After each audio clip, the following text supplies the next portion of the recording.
This is Conversations with Charles Bursell. Today's guest, Peter Donalds. He's a musician. In fact, he created the music that you're listening to right now. He also provides the music for my other podcast, Stream of Consciousness Talk Radio Theater. And this is a little weird, but I'll just come right out and tell you, I, Charles Bursell, am the alter ego of Peter Donalds. So it might feel a little matrixy from time to time, but I hope you enjoy the conversation.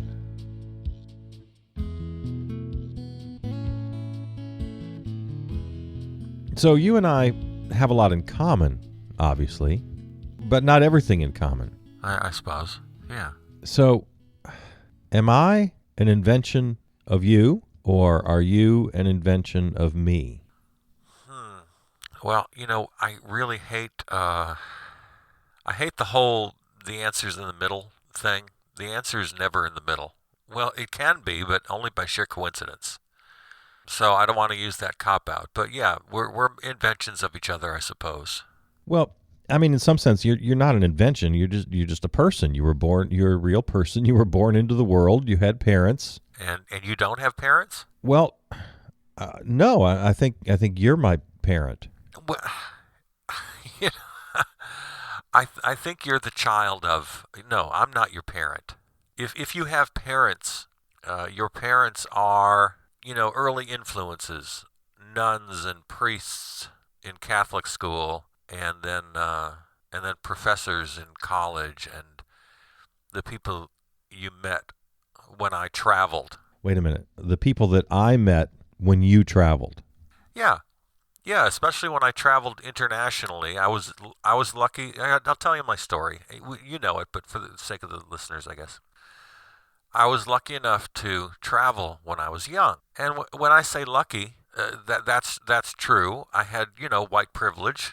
And a lot of advantages, but I'll take some credit. I made some good decisions early on, and without being coy about things, I'll tell you, I started college right out of high school. Didn't enjoy the experience. Felt like I just wasn't ready, and so I left college after one semester. Got a job at a local newspaper in the advertising department because I thought I wanted to be an artist.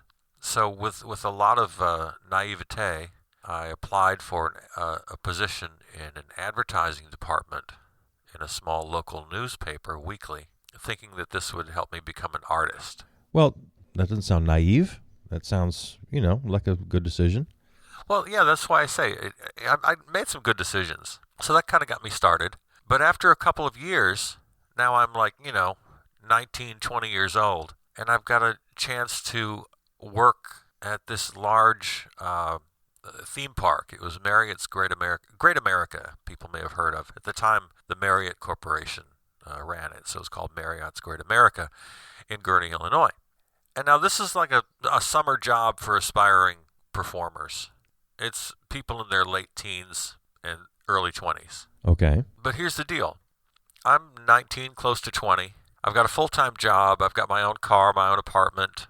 I'm pretty much set. I'm living the American dream. I'm getting a good start. I've got a girlfriend, and all I've got to do is stay at the Elkhorn Independent where I'm working, and I'm kind of set for life. I can take over for the old guy when he retires, and I can head up the advertising department. The newspaper had been around for 100 years. It was going to be around for at least another 100. So I was set. But here's what I did. I quit the job in order to take this job as a performer, because I looked at my future and it scared the hell out of me. Okay, I can live in or near the same small town where I was born and raised. I can have the house and the kids and just stay right there and everything will be set. And it might have worked out great for you. Yeah, it might have. But what I did instead was I took the job as an entertainer, which to any independent person looking at this, it's the most ridiculous decision to take a summer job. Well, long story short, then the summer job I hooked up with the producer of these live shows, and I wound up working for the next 10 years on cruise ships and nightclubs, and I got to travel to New Orleans and Los Angeles and New York. And for a small town Wisconsin kid, I went to places, on the company dime as a song and dance man, basically. And I saw places and had experiences that I wouldn't have had otherwise. Well, you could have stayed at the newspaper and had your, your annual or twice annual vacation, right? And gone and traveled as a tourist. Well, yeah, but it wouldn't have been the same. So anyway, I took the risk. Again, kind of a crazy decision, but I looked at that life I had already set, and at 20 years old, you think that scares you. At least it scared me. I don't want to do that. So yeah, I took the job as an entertainer, and it afforded me the opportunity to travel and learn things. But as you did travel and learn things, you also took with you the influences from whence I was born, right? You already said priests and nuns and teachers and. Well, yeah, the teachers actually didn't come until later. At least the professors. I didn't go back to school until I was close to 30. And that all worked out great, and that's when you really sort of come into play. That's when I get my degrees in philosophy and interdisciplinary creative arts. In fact, you have an ancestor that you might not recall. Oh, that's right, Mr. Sunshine, right? He's my he's my grandfather or my father. Yeah. Mr. Sunshine was a character I did in college, and he was a commentator. I did audio art, for lack of a better word. Kind of sound collage, audio collage, and a lot of that was spoken word, and some of it was commentary. And just like Charles Bursell, he was Mr. Sunshine was able to say things that Peter Donalds was not able to say in his commentaries. He could be more honest. He could be more cantankerous. Yeah, you had a curmudgeon in you, even as a young man. The word curmudgeon is a great word. I like it. Yeah, so do I. And I know just what you mean. So even as a young man, in my first iteration as Mr. Sunshine, you were able to let the curmudgeon out. Curmudgeon is not just for old men. You were a young curmudgeon. Yeah, the other expression, the other term is angry young man. So Mr. Sunshine was the angry young man. And he had do Mr. Sunshine's voice. I can do it. I can't really do it because I was just learning the technical side of the audio. So I basically sped up his voice. What I really did was I slowed down the recording when I recorded Mr. Sunshine. And then when you play it back in normal time, he'd have a higher voice. So Mr. Sunshine had a pretty high voice, and he had a little bit of a, I don't know, kind of an Eastern City thing going. He wasn't a Midwestern kid. If he was, maybe a Chicago. He was a big city kind of guy. So Mr. Sunshine had a higher voice, and again, it was so anyway, that was Mr. Sunshine. I would sign off, or I would introduce him as the caustic yet affable Mr. Sunshine. And he would always sign off with, "All right, I love you, take care," or something like that. So, even as sort of judgmental as Mr. Sunshine might be, there was an underlying sort of what's the word? Yeah, kind of an underlying humanity to him, an underlying I can't find the word either. He loved people. Well, no, he didn't. There's another cliche that is apt at this point. It's been used many times. It's humanity that you love, but you can't stand people. Right.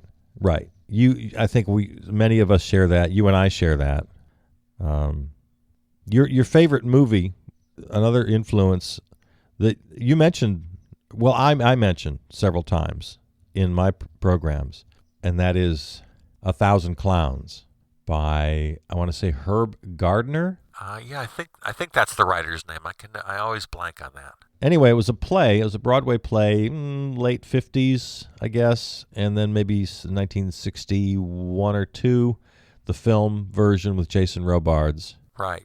And without going into the whole thing, it's just a great sort of character study about this curmudgeon, this writer, nonconformist, who, in order to maintain custody of his nephew, has to fight with the state and prove that he's, responsible. and not just a crazy artist. Right. And then the big question of the play is, can you be yourself? Can you be a nonconformist? Can you be a revolutionary and still live in the quote-unquote real world? Right. And it has a very sort of dark ending. He winds up compromising in order to keep his nephew, who really is his, he thinks of as his son. He loves his nephew.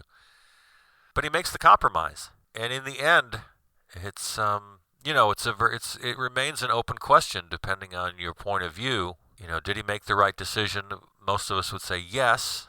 The love of Nick, his nephew, has to come first. And yet it's clear that he loses something. And he kind of goes back into the belly of the beast. The final scene is really just heart-wrenching. Right. The final scene is early morning, he's off to work. He's taken a job that he doesn't want and doesn't like and kind of sucks his soul. But he takes the job in order to keep Nick, and the final scene is him going off to work with the rest of the herd. And it's really kind of heartbreaking. And again, like you said, it's an open-ended question. Oh, definitely. Yeah, you can see it. You can see it a few different ways. Anyway, so that was me and you. That was you and me right there.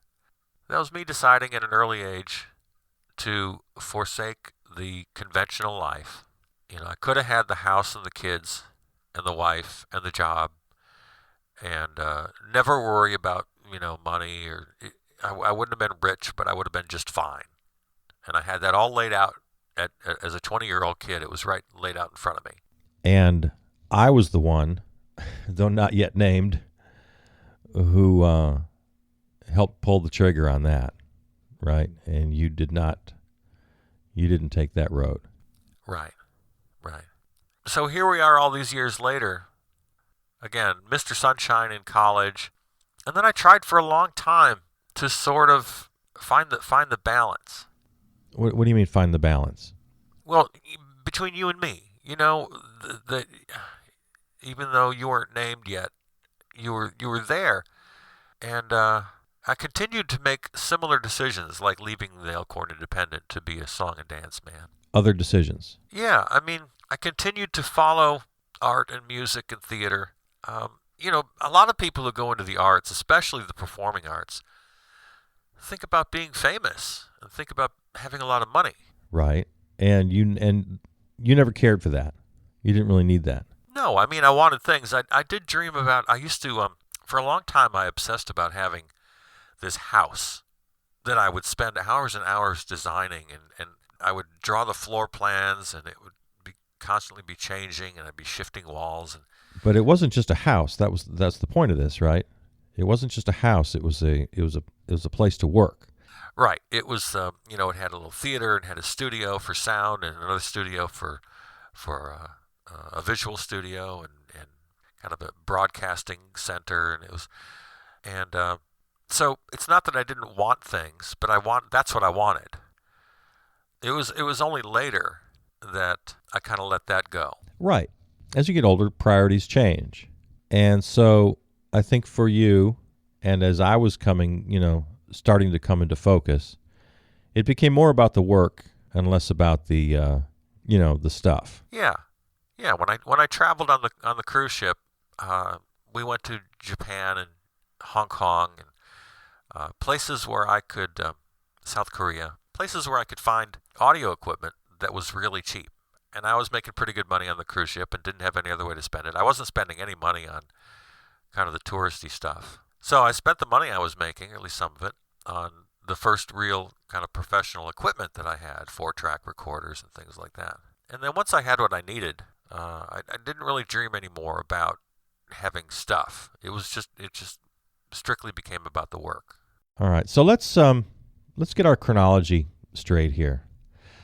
So, small town kid, born and raised, always pretty conventional, even through high school, kind of middle of the road politics, wouldn't you say?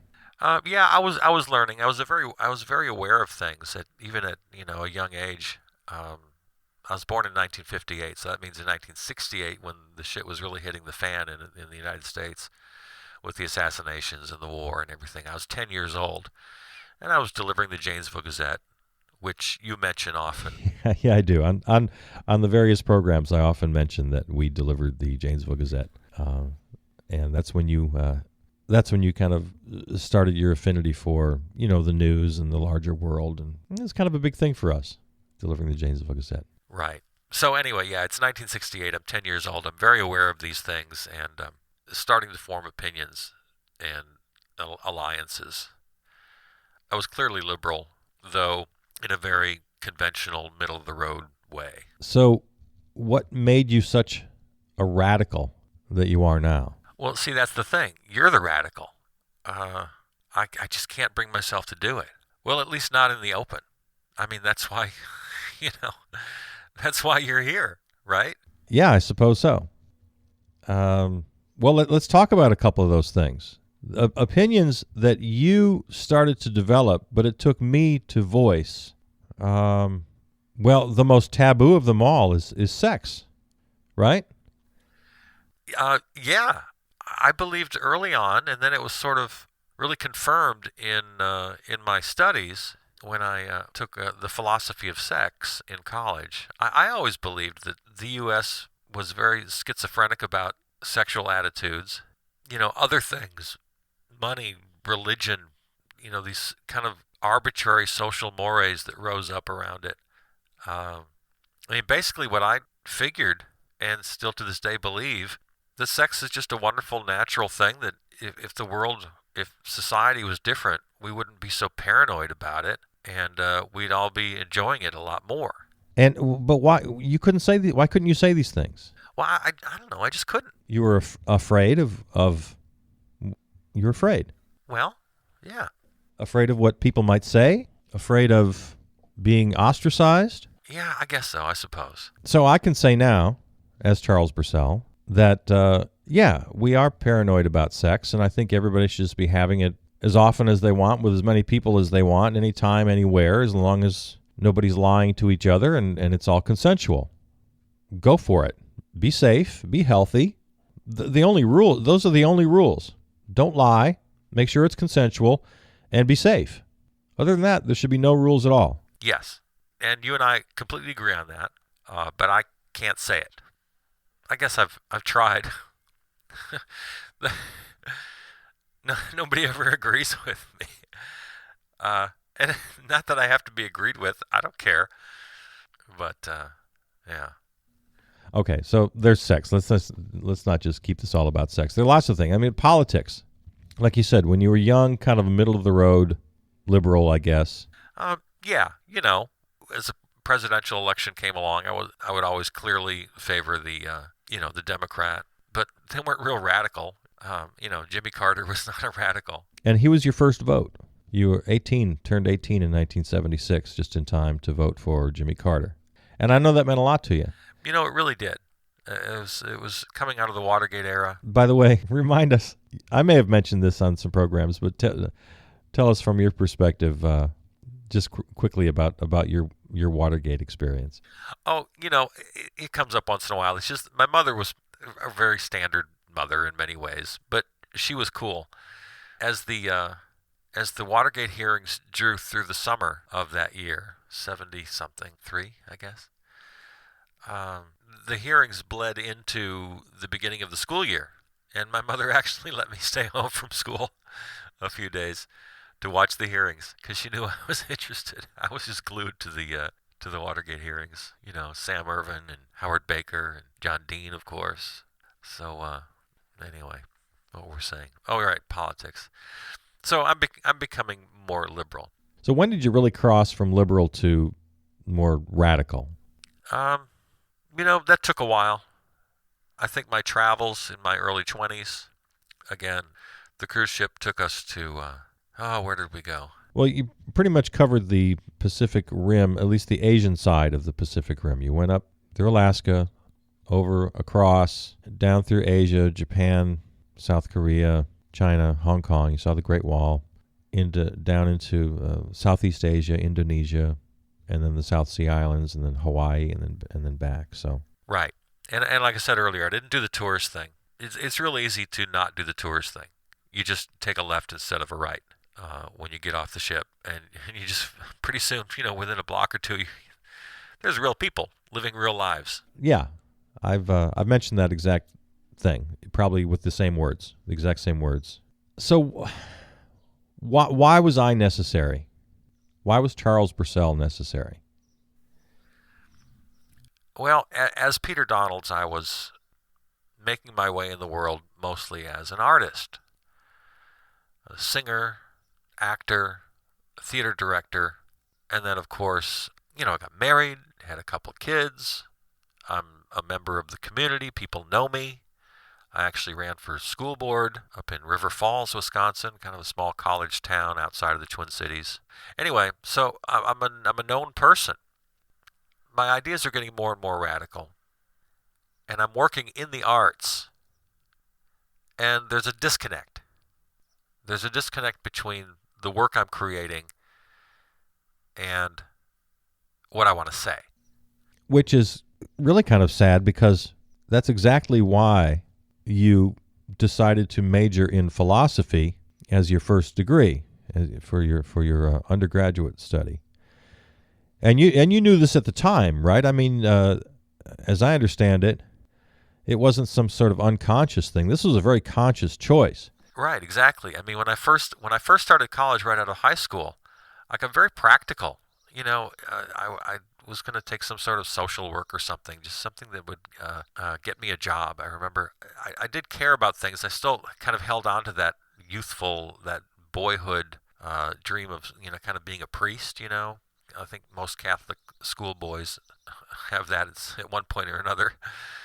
But yeah, getting into social work. But I got very practical when I was looking at my majors and my choices of what I would study. And then, as I said, I went off and did other things, and I traveled and I worked. And when I went back to college, close to age 30, you're right, it was a very conscious decision. I thought, well, okay, I'm in the arts.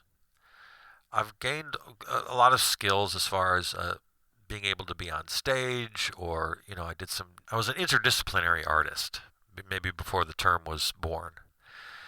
And I say that with no great ego. I mean, it's more like jack of all trades, master of none. I wasn't really great at any of them, but I was competent at several of them.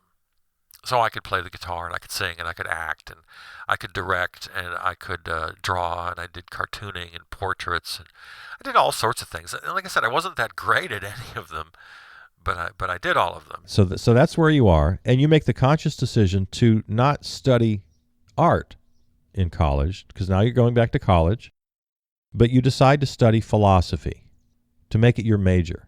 Now, why was that? I mean, I know the answer to that. I'm just facilitating the conversation here. Right, I know, I get it. Yeah, I just thought, okay, if I've gained these skills, if I want to say something, well, I should have something to say. I should be able to say it a little more clearly. So I'm going to study philosophy. Now, to this day, I can't tell you chapter and verse, philosophical notions. I can't remember famous philosophers and when they were born and who their influences were and what their major, ideas were. I was a terrible student in that sense. But what you did get from philosophy, maybe we'll play it sometime, but one of your first radio pieces, was this a Mr. Sunshine? Yeah, I know what you're thinking of. Yeah, that's a Mr. Sunshine. It's the piece is called Philosophy Degree. And it starts out, I have a bachelor's degree in philosophy. It's this sort of tongue-in-cheek thing, but basically what it's about is how studying philosophy, it gives you a real good BS detector. I compare it to someone who's studied voice and who's a professional singer, or at least an educated, studied, singer. Then when they hear a bad singer, they know it. They know a bad singer when they hear one. And a lot of people don't. They hear a bad singer and they just snap their fingers and hum along, and they're fine. They don't know the difference. Well, just like an actual singer can detect bad singing, a philosopher, and I never ever called myself a philosopher, that was way too pretentious, but as a person who studied philosophy and got a bachelor's degree, is as small an accomplishment as that may be, but it wasn't. It was it was significant for me because as a person with a philosophy degree, I recognize bad philosophy. And there's, oh my God, there's so much bad philosophy out there. And it's not their fault. They just can't seem to form a cogent argument. A lot, logic is sort of beyond a lot of people. They think they're sounding smart, and they're just not. But they sound smart to each other, and they're so sure of themselves. Yeah, exactly. And I have a hard time putting it the way you just did. Well, right, and that's why I'm here. Exactly. That's why you're here. So what are the other things that I say, whether I write them in my blog or I share them, a quick thought on Facebook, or I put them into one of the podcasts? What are some other things I say that you can't say? Well, yeah, I mean, you mentioned Facebook and the podcast and all that. So just so people are clear, this program we're talking on right now, Conversations with Charles Bursell, I'm the guest. You're the host. It's your show. Right. And Stream of Consciousness Talk Radio Theater is the other podcast. And you do have a blog. Why don't you go ahead and plug it?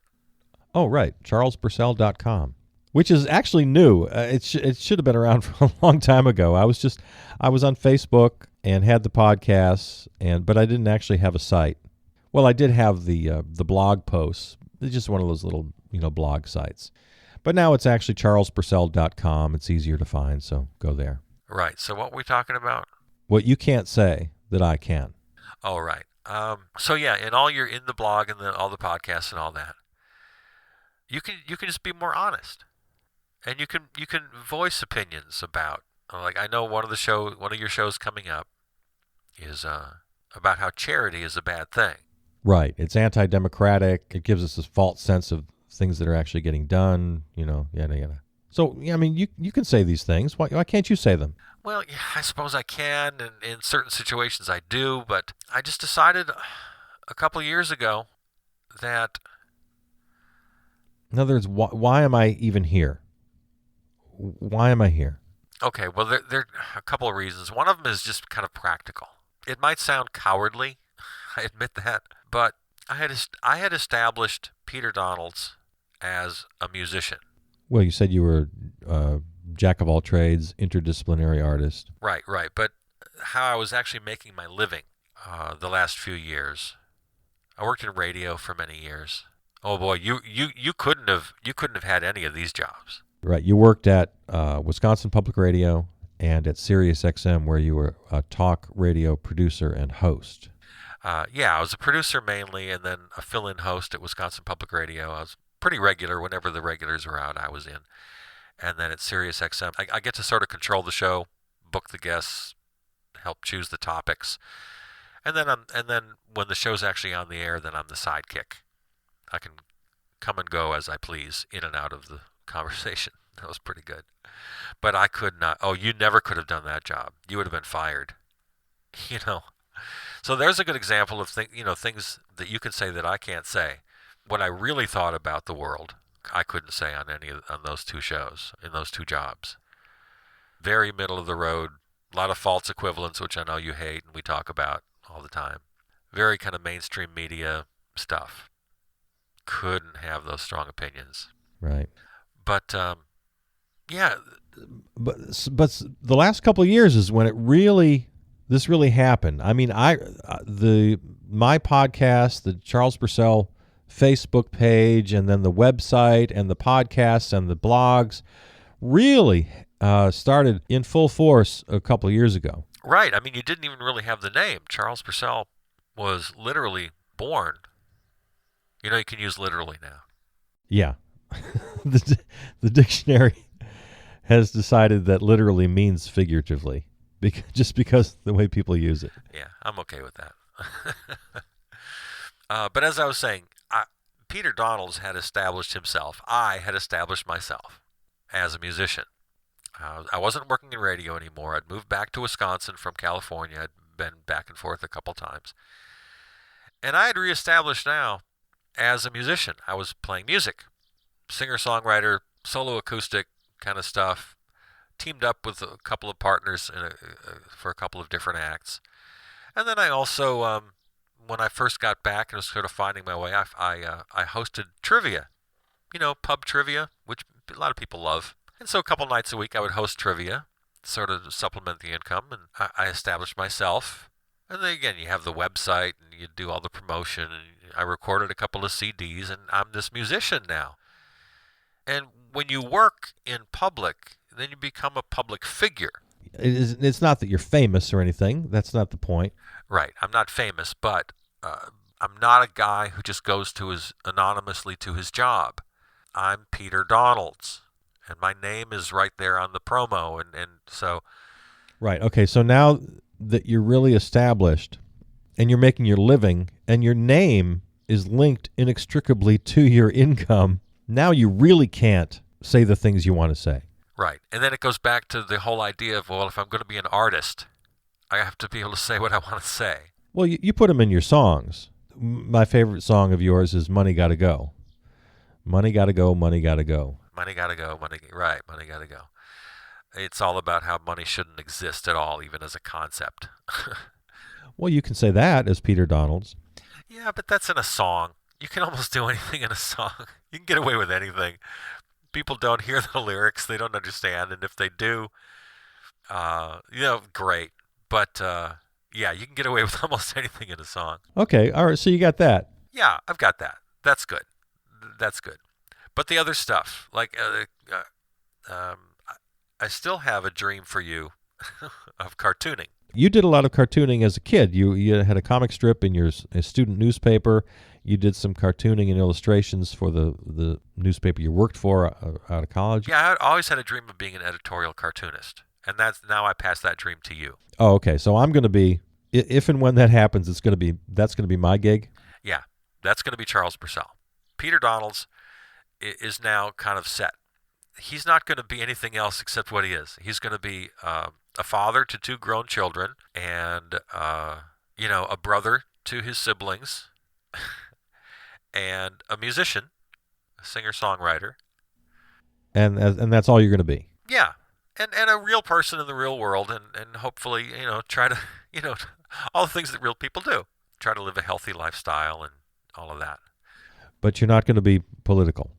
You're not going to be outspoken. At some point, that may change. At some point, I don't know. You'd think if there's ever a point, it would be now. As we record this, 45 is in his, 4th or 5th month. And anyway, I don't want to talk about that today. No, I don't either. You said there were 2 reasons. One was the practical. You're living as a musician and entertainer. Right. So what was the second reason? Now that I'm more hesitant to talk about. Okay, this isn't easy. Before you came along, I was more outspoken and, political, especially on Facebook. I would share articles that I found important and interesting, and I would share my own opinions. And, I don't know, everybody does that. It's not like that's unusual. Yeah, everybody does that. Well, okay. There's a school of thought out there, and you talked about this on 1 or 2 of your shows. In fact, why don't I let you talk about this? It's the whole, you can't be a hero in an unjust war. This is not my original idea. I've heard it from several people who think seriously about it, especially veterans. And that is the idea that World War II was the last just war. I get this from an old guy I heard interviewed on the radio one Memorial Day a couple of years ago.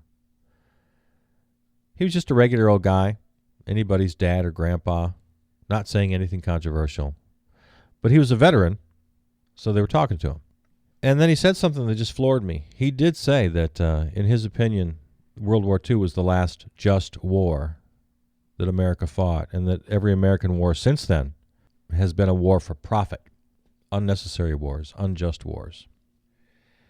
And then he took it one step further and said, if you die in an unjust war, then you are not a hero. And we can't call you a hero. Right, so that's the story.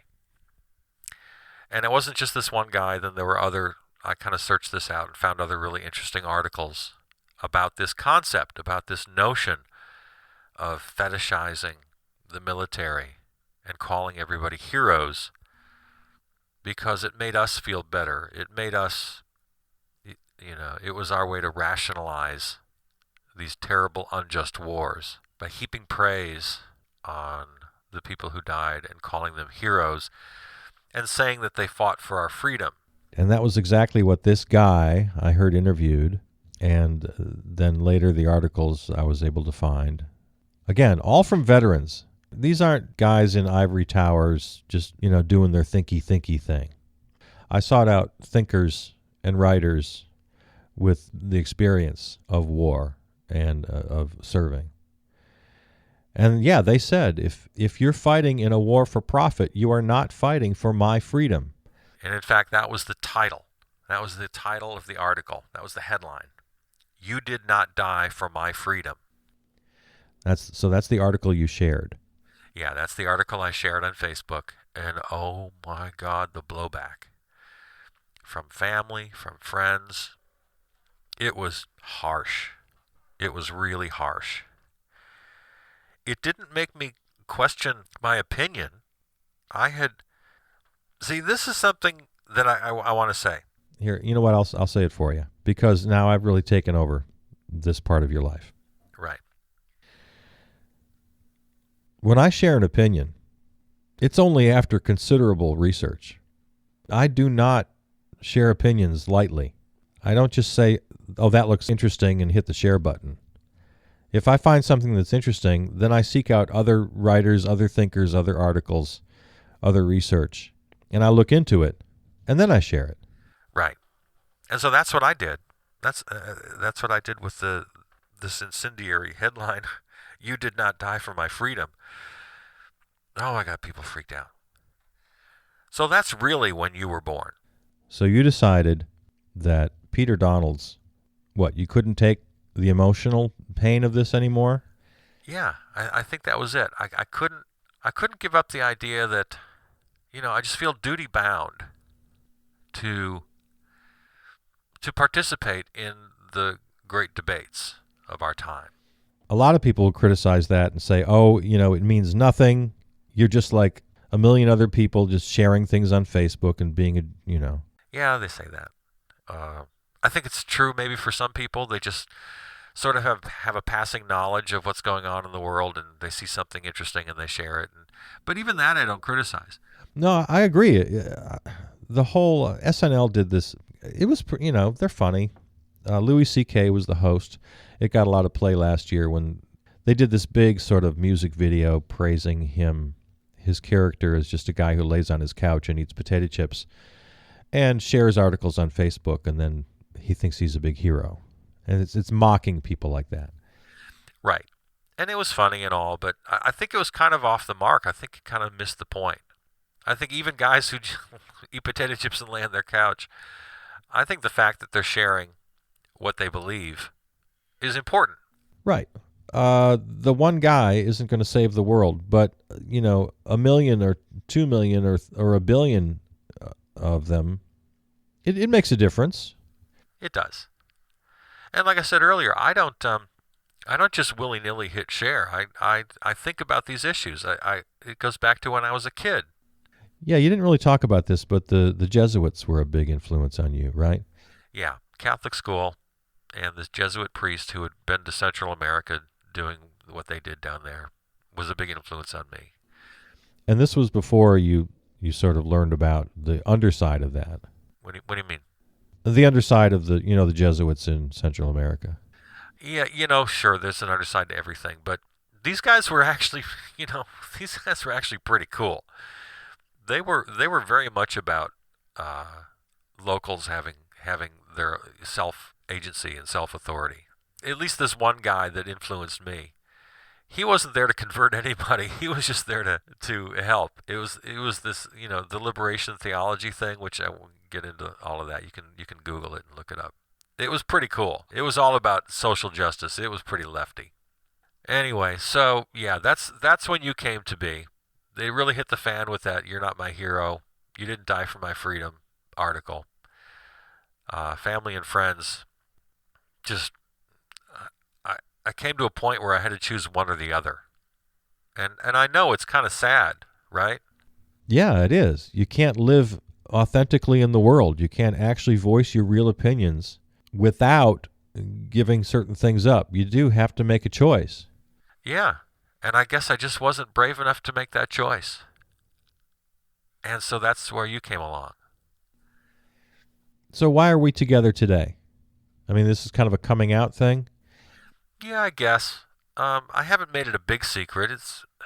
There's some people I don't share it with, but the fact that you and I are alter egos is known by several people, and I guess anybody who listens to this show now will really get it. So right. So now we've got the blog and the podcast, and Charles Bursell is a living, breathing entity. Yeah. Yeah. And I'll tell you, Charles Bursell feels very real for me. Sometimes I feel like I'm Charles Bursell. And I suppose there are times when I'm writing or when I'm, speaking on one of the podcasts that I feel like I'm Peter Donalds. But I have to kind of fight that. No offense. No, I completely understand what you're saying. I'll start to hold back on a strong opinion. And then I'll think, well, what are you doing that for? That's the whole point. That's the whole point of being Charles Bursell, that you don't have to hold back. Right, but you find yourself doing it anyway. Yeah. The wall isn't as sturdy as first intended. No, the Great Wall. I mean, certainly you tell stories that are my stories. When you refer back to your childhood or your earlier days, I remember you told the story about the guy you worked for in San Francisco. Oh, right. Who gave money to a homeless guy and then was just so pleased with himself about it. He kept. Right. You told us already on another show. Yeah, he gives the guy $10, or maybe it's 20, I forget. And then he turns around as if he's leaving, and then he turns around again to the homeless guy, gives him another 10 or $20, turns as if he's leaving, and then turns back again and gives another, and he keeps doing this over and over again. And then he comes. This guy was a boss. Right. He was your boss. Yeah. And he comes into work, and he tells the story, and he's just cackling about how wonderful it was and how kind of cute and funny it was. Right. We've told the story. So yeah, obviously that's when the wall breaks down. I'm always telling your stories. Well, always. I'm very often telling your stories about childhood, youth, earlier days, work experience. Sure. Well, yeah, and that's yours. That's fine. I have no problem with that. But when it comes to then extrapolating that information into the current world and current opinions, then that's mine. Yeah. Then you take over. That's cool. So we touched on this earlier. Will there come a time when I'll no longer be necessary? I've been thinking a lot about this. I think you're here to stay. Oh, well, okay. That's great. I think I'll always want to compartmentalize a couple of things. What I have thought is that it'll be kind of a Mark Twain, Samuel Clemens kind of a deal. Yeah. At a certain point, everybody knew. It wasn't any great secret that Samuel Clemens was writing as Mark Twain. Right. And I think at some point, and maybe we're starting this today, it's no great secret that Peter Donalds is writing and performing as Charles Bursell. I think that'll be fine. But the blog and the podcast, that sort of public pundit, social critic at large, that's Charles Bursell and will be. Yeah, I think I'll continue to create under your name, and that's fine. And then the actual face you show in the actual world. Right, because you don't really have a face. we anybody who's been to the sites knows that we use the Da Vinci's Universal Man, guy as your headshot, as your profile pic. Right. So your actual face in the actual world as Peter Donalds, then you're the things that you mentioned. You host trivia, and you have a public life, and you sing songs, and you write songs, and you perform. Right. And like I said, I'm the brother and the father and the neighbor and the friend and all of that. And I think that's a fine way to continue with the time we have left. All right. Well, we're going to be here for a long time. Yeah, it's too late to probably. Yeah, it's too late to get into it now, but I know what you're thinking. Yeah, we often know what we're thinking. Yeah, I'm 58 years old. No, what am I? Oh my God, I forgot how old I am. Oh, are you kidding me? This is amazing. Okay. I forgot how old I was. I'm 15. I was born in 58. How old does that make me? March 17. Oh my God, I'm 59. Is that right? Yeah. Well, that kind of negates what you were going to say. It contradicts what you were going to say. Right. I was going to say we're going to be here for a long time. That I don't feel that old, but the fact that I couldn't remember how old I was makes me rethink that. Oh, man. Anyway, the point being the cartooning, the editorial cartooning. Which you still want me to do. Yeah, that's yours. Okay. Try to carve out some time for me to do that. Okay. I'm in charge of the time. Right. You're in charge of the time management. You schedule me. I don't schedule you. All right. Okay. So, yeah, continuing the blog and the podcasts and the various sort of radio projects and the editorial cartooning, that's going to be Charles Bursell. And that's fine. And like you said, the Samuel Clemens Mark Twain comparison, I think, is good. Although I would never compare myself. He's one of my great literary heroes. And not just literary, but his politics, his humor. Yeah. But yeah, the Samuel Clemens Mark Twain comparison is the right one. All right. Well, good luck to us both. Yeah. All right. Well, thanks. We'll talk to you soon. Yeah. You know what? We're spending too much time together. It's funny you say that because we, I don't know, are we? Yeah, we kind of are. Yeah. We need some space from each other, I think. Just a little space. We need a break. No, not a break. Just, we do need to find our separate corners occasionally, right? Yeah. And sometimes we dance in the middle of the room a little too long. Yeah, I get what you're saying. All right, thanks. Thank you.